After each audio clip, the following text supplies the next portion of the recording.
Hey everybody, we are starting. Greetings everybody. Welcome to the Art Lexcia podcast. I am your host, Wesley Pepper. This is episode 149, and as you can tell, I'm pretty padded up. It's nice and cold where I am today, so it's the best part of winter, to be honest. And just some useless information. It's very picturesque with all the leaves falling. I think I mentioned on Twitter some time ago, the color palette this time of the year is actually quite beautiful. So yeah, there's some useless information. Guys, always remember to check out my, if you are new to this channel, if it's the first time you're tuning in, welcome. I appreciate everybody, and I would appreciate a subscription, like and subscribe thingy. So I'd appreciate that too.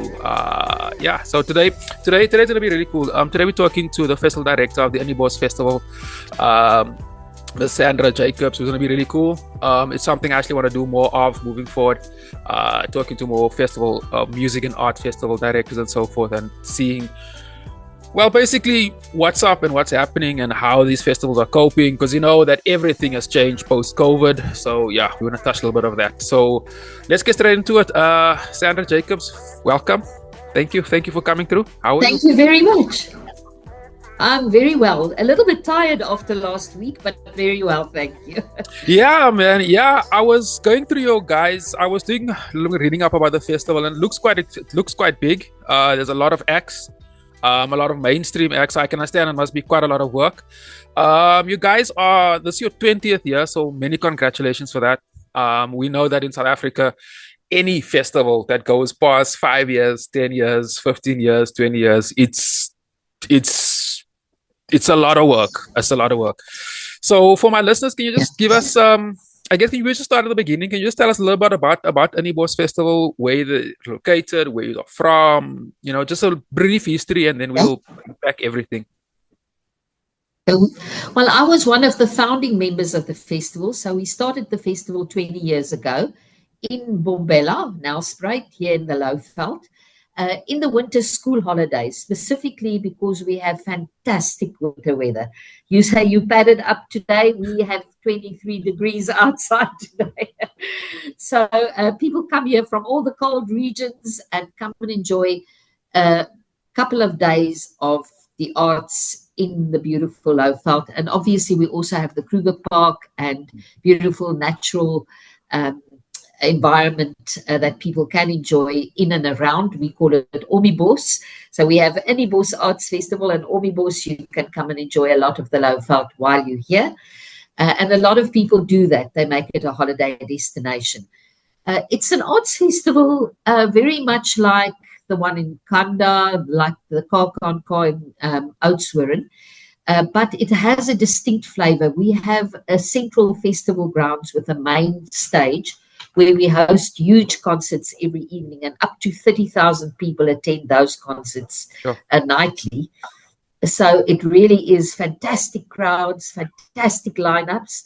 And then apart from that, we have on the festival grounds 3 other stages for up-and-coming and also well-known artists who perform. We have a little theatre venue on the festival grounds.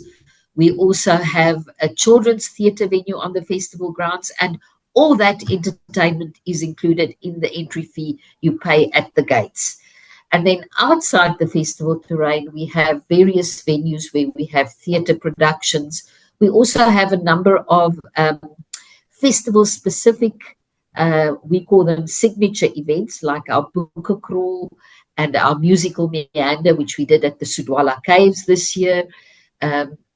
And we also had Nathaniel in the Sudwala Caves this year. So special productions. And then we also have art exhibitions, book talks. So there's a wide variety, a 360-degree experience of the arts at Innibos, many congrats to that, man. I actually spoke to, which is why I got in contact with you guys. I actually spoke to one of your to Luanel, where the son of a shopfitter exhibition. Extraordinary story. He had an extraordinary story. very emotional, very personal. It was it was probably one of my more emotional recordings I've done to date.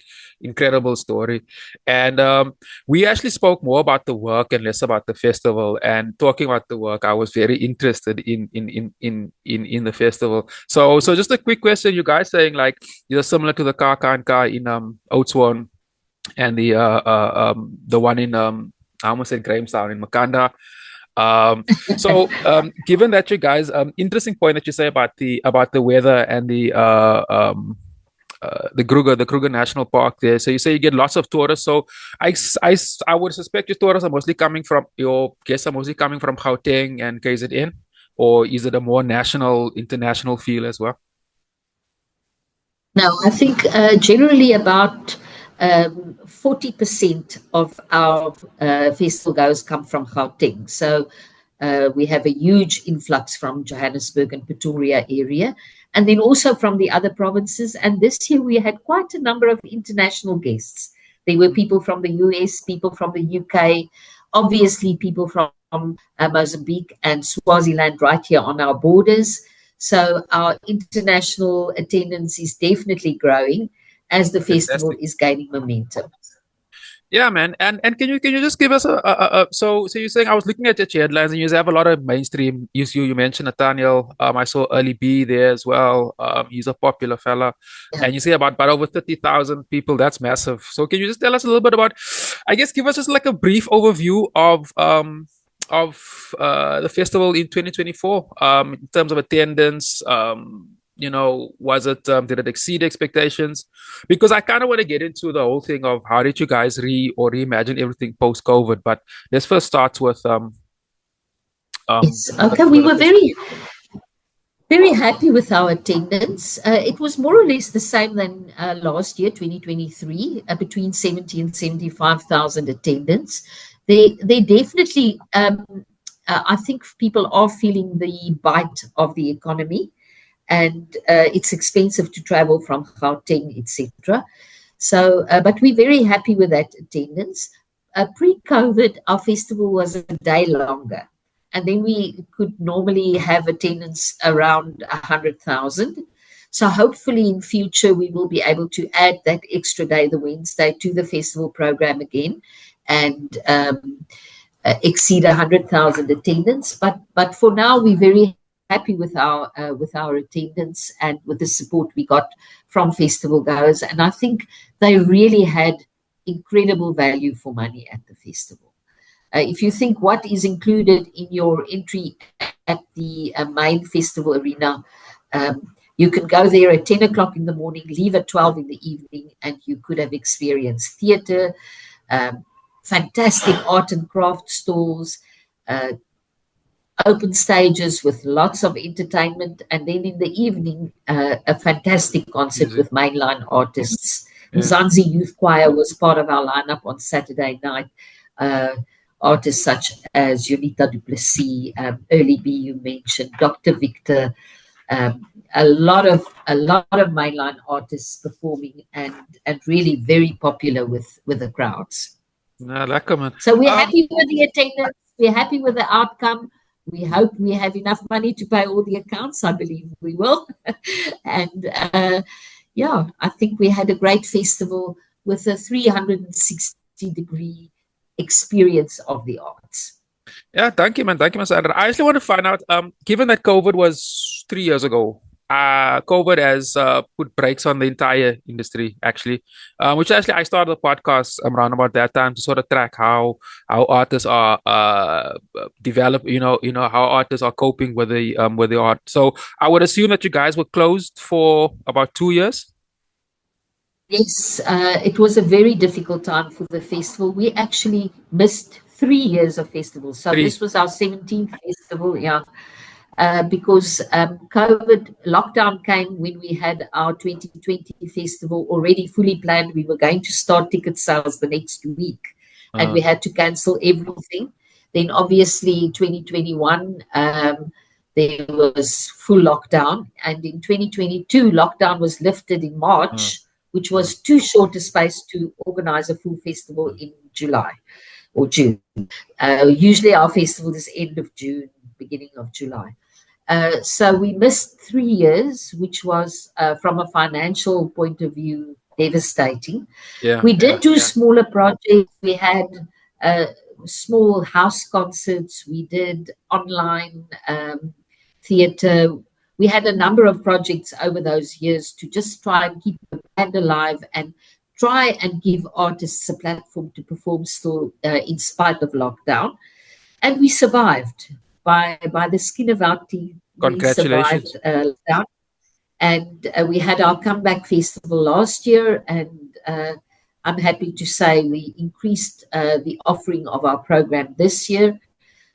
So yes, we're very happy about where we are.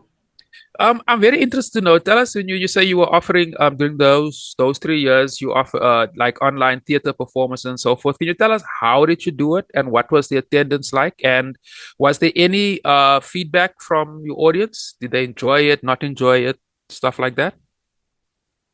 Well, we had a number of online theatre productions in 2021. I think we did. I'm trying to remember what we called it. It's somehow feels like it's in a different world. The feedback was good, but a lot of people said that they would prefer theatre is.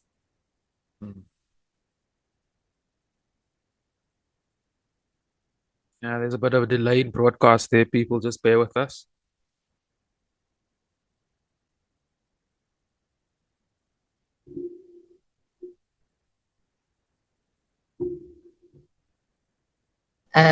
For music, maybe a little bit more so, but I also think people come to Innibos, they go to festivals, they go to concerts because they want to experience the vibe. And that was missing on the online platforms. It was, you could see your favorite artist, but you couldn't interact with your fellow festival goers. You couldn't interact with the artists. So that was really the missing link. And we felt that our house concerts and the smaller events that we did at venues worked better, where we had small audiences. And obviously, we could only do that with sponsorships. So we worked very hard to get sponsorships to pay the artists, because we could only sell 50 or 100 tickets, depending on the phase of lockdown we were in. And those productions sold out quickly. And they were very well received because people were really hungry to go to places where they could be with people and where they could experience the arts firsthand. So our house concerts were very, very popular. We had about 8 of them, I think. We had at one of the lodges here, we had a classical concert and we had a jazz concert. So we had small, intimate shows where we could host a couple of people. And just as I say, we kept the Innibos brand alive and we could entertain people still. But financially, that's not a long-term model that could work. Can you just tell us how did it work? So like where in whose houses and so forth, how did the whole system work?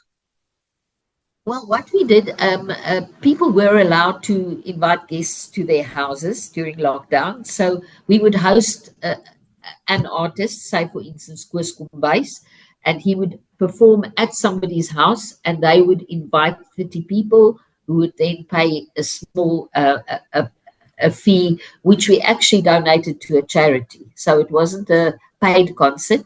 We got sponsors to pay for the full performance fee of the artist. So, and we broadcasted on radio live, so people could listen to the concert, and it was very well received. So that's how our house concerts worked. So there were only 30 to 50 people per concert, but it was broadcast live on radio. Radio Laafveld is our local community radio station, so they were there, and the listeners at home gave us excellent feedback. So they felt sort of like they were part of the event because it was a live broadcast. It wasn't just a recording. Brilliant. So So moving on from there, I mean, that was, like you say, about 3 years ago. So last year, you say, with your, with coming back, I would assume that, can you tell us? I'm sure the energy was most probably there because there was this void for 3 years. So I guess, was the vibe different? Was the energy different to previous years?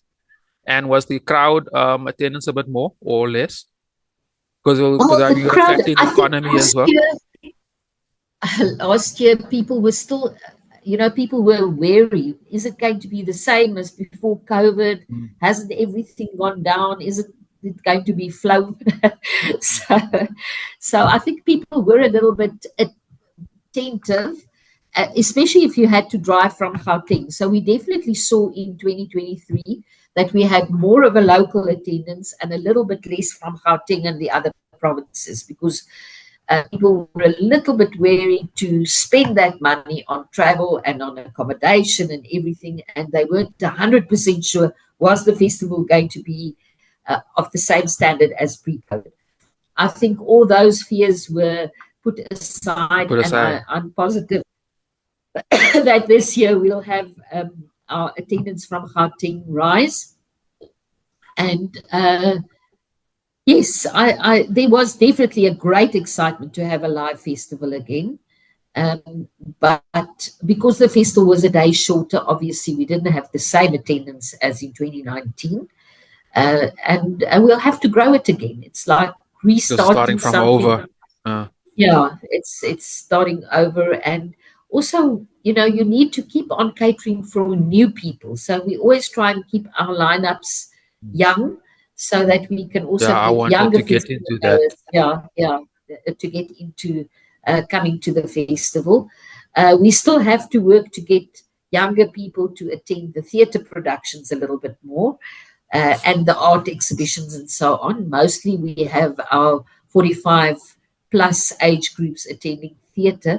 So next year I'm going to take that as a challenge to get young people into the seats at theatre Interesting point. productions as well. Very, very, very, very, very interesting point. Thank you for sharing that. Super interesting. Can you just tell us a little bit about so does the theater and the arts also work sort of like on the fringe, like they do at in Grahamstown? So, well, are those more day events? And is it, like you say, there's more older crowds there? So is it also more of a family thing that will go to the theater and to the art exhibitions? Well, I would say that our festival grounds is definitely a family outing, because we have children's theatre, and we have a small little theatre venue that has, we call it the Boma Kuier Theater. It's actually an Okay. open air theatre, and we have half an hour little theatre pieces there that people love. That place was packed the whole festival. So on our festival terrain, I would say it's more a family experience. In our theatre productions, which we have in theatres and school halls outside the festival grounds, it's more your connoisseur theatre goer. We had excellent theatre pieces with Sandra Prinsloo and Cindy Swanepoel and Rika Sennett, and well-known actors performing there. We had art exhibition with an artist such as Luan Nel, which is really world-class. We also had a festival poet for the first time this year. We had one about 10 years ago. That was Johan Meiberg. He's a Hartzog Prize winner. He wrote a special poem for the festival, which we had a special ceremony, and that poem was then performed in dance, in music, Brilliant. and in a painting. So it was Brilliant. like really a full-rounded experience of that um, piece of art, because the poem was really beautiful, is really beautiful.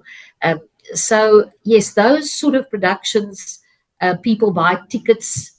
We use Ticket Pro as a ticketing platform, and you go to the theatre and you watch Sandra Prinsloo's theatre production, or we had about, I would say, 20 productions outside the festival grounds where people would go. And how Brilliant. we work with the artists, normally we pay their transport and accommodation, we give them a fully rigged venue, and then we have a ticket share in terms of ticket sales. They get a percentage of the income from ticket sales, and we keep a percentage. They take most of it. So really, I think no artist goes away from Innibos with less in his pocket than what he comes here with, which is great. And I think some of the other festivals, I've heard artists say, I had to pay in this year because I didn't have the sales I expected, and I had to pay my accommodation and my travel and all of that. So we really try and make it as easy as possible for the artists to come, and artists really love to come to Innibos. They're really excited if they are chosen to come. I don't think we have such a big program such as on the theatre side, such as Car and maybe some of the other festivals, but we have a little bit of everything, and I think that's what makes Innibos different. We've even stopped doing theatre productions in the evenings because everyone wants to go and watch the main show. Yeah. Yeah. It's the party after the sun sets and people get the party. Yeah. Interesting. Super interesting. Just a quick question on your sponsors. Post-COVID, do you think that were they still enthusiastic to be involved with you guys, or did some of them also pull out? What I will tell you is that most arts festivals, I'm sure, will agree with me, is that funding is a major. Yeah, that's why I'm asking. It's one of the most important things that we work on, and I start working on funding for next year right now. We cannot host an arts festival successfully without funding. And post-COVID, it has been really difficult. Unfortunately, our main private sector sponsor did not renew their contract due to marketing. The provincial office was so upset about it because they loved the sponsorship. But on a national level, they decided to put their money elsewhere, unfortunately. So that was a huge gap in our sponsorship budget. But we are well supported by the local Mpumalanga government. We also had a sponsorship from the University of Mpumalanga, which we are very thankful for. And we have about 120 private sector sponsors involved. So from sponsors I saw that it was substantial, rand to a couple of 100,000 rands. Every sponsor is important to us, and we actually are really reliant on the funds coming in from sponsorship. So we are hoping that we'll get a main sponsor, a title sponsor again this year for future festivals. That would really help us a lot.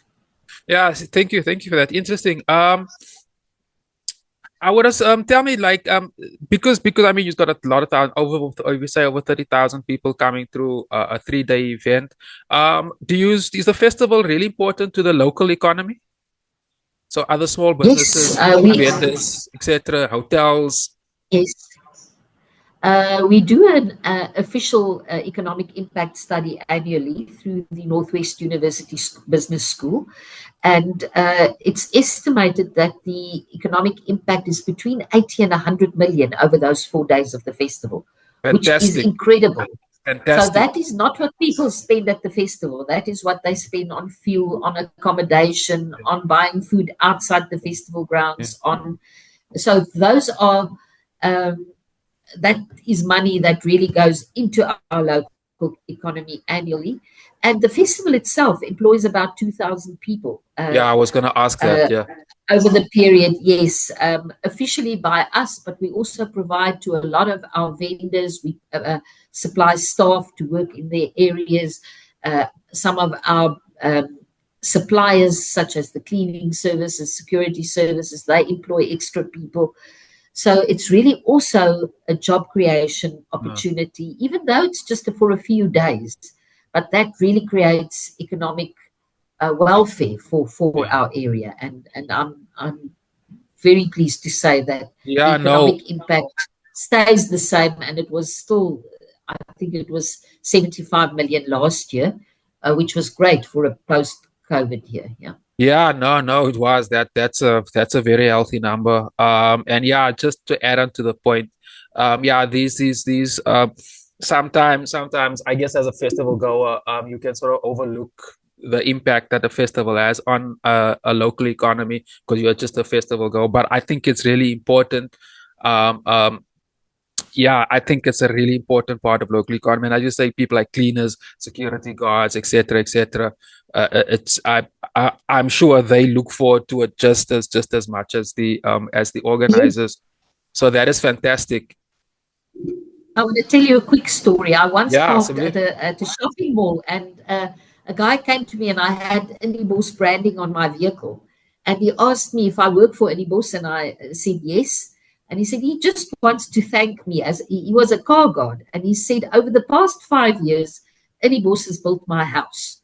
Wow, So the money he earned from Innibos, he could use to finish his house where he lived. And wow. to me, that was such a beautiful story, because that just shows that the reach the festival is far more Yeah, than just paying artists and yeah, people we officially employ.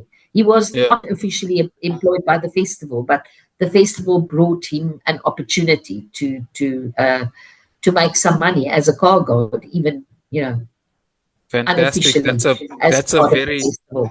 That's a very, very, very cool story. Can you just tell us, like, moving forward to so 2025, 26, and so forth? You say you're looking to grow a little bit more. So, can you just share with some of your future plans with regards to the festival? Well, we'll keep on doing the stuff that people love to see. And every year we really try to wrap up the package in a new and exciting way. We always have a festival theme, and we try and have productions around the theme as well. This year, our theme was Ben Recept, or Winning Recipe. And we just said we're bringing all the ingredients together, and the secret ingredient is the festival goer. So he brings his special mojo to the festival, which makes it a really winning recipe. So we haven't decided on our theme for 2025, but I'm sure it will be something exciting.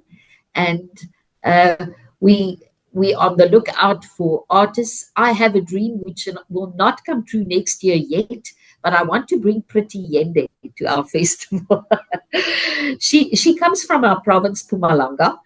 We've already reached out. Unfortunately, she's not available over the festival period 2025, but we're working on 2026. And yes, I believe my dream will come true to have Pretty Yende here for a concert, and then on our main stage on the Saturday night, which will be incredible. Wow, wow, thank you, man. Yeah, sort of in wrapping up. Uh, so I've got a very arts-based audience. So if there are any theater practitioners, visual artists, musicians, and so forth that want to be involved in Innibos moving forward, what do they do? How do they get in contact with you? Well, for musicians, we have an application form on our website from November, where they can apply to perform at some of our open stages. They can write me an email. Vendors, obviously, people who do art products, crafts, etc. We also have a form on our website, which will be there from November, Okay. where people can apply to come and exhibit at the festival. And productions, people can write emails to us. We don't officially have an application process, because there are so many fantastic theatre productions out there, and we can only choose a few. So we Yeah. don't want 200 entries, and we can only choose 20. Yeah. So, Yeah. so Yeah. what we do is we go to the text mark. Car Con Car has, together with the Nasionale Afrikaanse Theater Initiatief, have two text marker where theatre producers have the opportunity to come and um,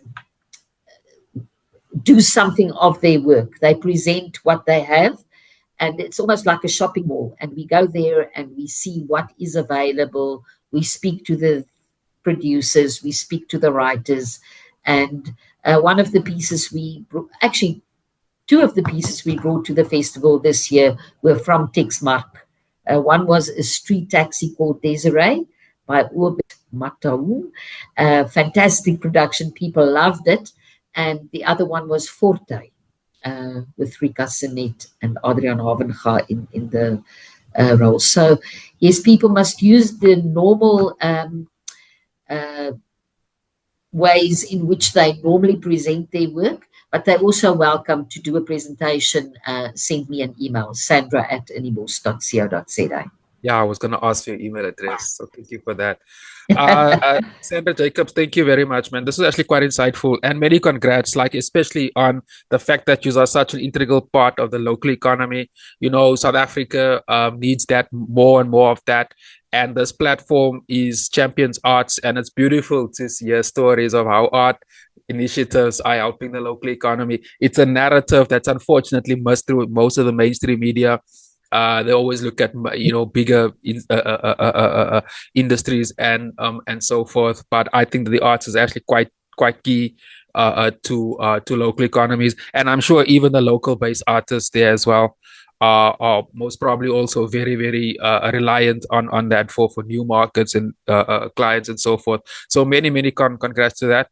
I hope you guys move forward, and I'll definitely be tracking. Be following what you guys are doing. Like I said, I spoke to Luan now, and I got a really good sense of like the audience, the type of art, and so forth, and it really got my attention. So I'll definitely be doing my own and promoting you guys in next year with regards to that. So many thanks, man. Thank you for coming through. It is and come here, come and warm up here. yeah. I'm officially inviting you. Come next year and experience it accepted. My invitation accepted. You don't need to twist my arm. I'm a real sucker for the arts, and also like what I'm trying to. That's also why I asked earlier on about like your your online footprint. Is that also something that as an entrepreneur we're also looking to exploit a bit more, because we feel that access is very important in art. So the way you access people is through their phones. So I was very interested. So thanks for that. That's actually quite interesting and quite it was interesting. So I took some interesting notes on that too. So yeah, we'll wrap it up with that. Enjoy the rest of your weekend. I shall publish this episode in next week, and I will alert you when I do. And as I said, I'll be keeping my ears and my eyes open to what you guys are doing. And yeah, once again, thank you very much for coming. Can I make one last? Please. I'd love to make one last comment. I'd also like to say that more and more I'm experiencing, sport in South Africa is a way to bring our nation together, but the arts is just as important. And I have seen it firsthand this year, how at many of our productions and on our festival grounds, how the arts have made people from different cultures get together and enjoy things together. And that togetherness to me is very important. And I think we're really getting to that at the festival. It's Afrikaans festival, but it's open, and I've really experienced how people of all cultures are really coming to the festival and enjoying it. Fantastic, man. Yeah, you're right. That's also what I try to champion on this platform. Yeah, we have sport, but art cuts through every culture, every class, every race, every religion, and it's a real unifier. Unlike with sport, you always have your favorite sporting team. You have your favorite sporting player.